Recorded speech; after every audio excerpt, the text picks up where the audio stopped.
In this video, I'm going to sharpen this image. First, I'll apply the Deblur tool once at 100% full strength. Then I'll duplicate the image and repeat the process at another 100% full strength to show the differences between them. So the first thing I'll do is duplicate the layer and rename it. Then I'll select Guided Tools. And then under Improve or Remove, I'm going to choose Deblur. And I'll wait for that to process. And then I'm just going to click Apply, and it's going to apply 100%. Click OK.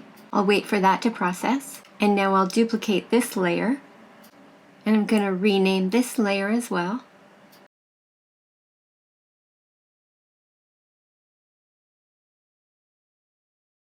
And I'll choose Guided Tools again, Improve or Remove, and Deblur, and wait for that to process. We'll apply another 100% full strength. Click OK and wait for that to process. Now I'll look at the difference between the two.